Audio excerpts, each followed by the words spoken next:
À quoi va servir ce grand débat sur l'avenir de l'Europe?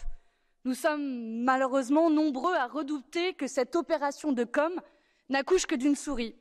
Vous voulez répondre à la défiance des citoyens envers l'Union européenne? Très bien. Alors, soyez lucides sur la responsabilité des traités européens qui ont légitimé des années de politique néolibérale et creusé une fracture béante entre l'Union européenne et ses peuples. Les traités imposent le libre-échange et la concurrence alors qu'il faut relocaliser et planifier. Ils imposent l'austérité alors qu'il faut investir dans la bifurcation écologique et sociale. Ils imposent le tout privé alors qu'il faut protéger les services publics. Pour être crédible, cette conférence sur l'avenir de l'Europe devrait avoir pour objectif clair de changer ces règles de la cave au grenier. Mais déjà, le Conseil semble s'y opposer. Alors à quoi bon débattre de l'avenir de l'Europe si aucune renégociation des traités n'est possible? Le cadre d'organisation pyramidale et pour le moins chaotique, on en a tous fait l'expérience ici, de cette conférence, est lui aussi symptomatique de votre conception étriquée de la démocratie.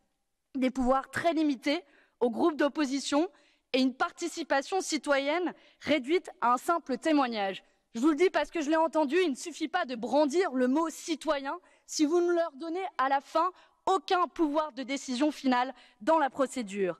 Alors à quoi bon débattre de l'avenir de l'Europe sans véritablement impliquer les premiers concernés, les Européens?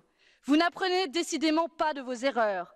Comment oublier que la dernière convention européenne de ce type initia un texte imposé de force aux peuples européens, malgré le non au référendum français, néerlandais et irlandais?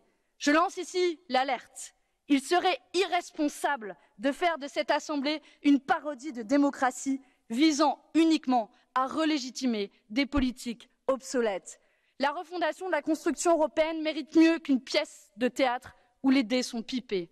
C'est pour cela que notre groupe de la gauche mettra dans le débat une proposition publique de nouveaux traités qui rompent avec les dogmes actuels et répondent aux deux principaux défis de notre temps, les inégalités et l'urgence climatique. Voilà à quoi doit s'atteler cette conférence sur l'avenir de l'Europe si vous voulez être crédible. Faute de quoi, l'Union européenne continuera d'aller droit dans le mur et vous en porterez la responsabilité. Je vous remercie.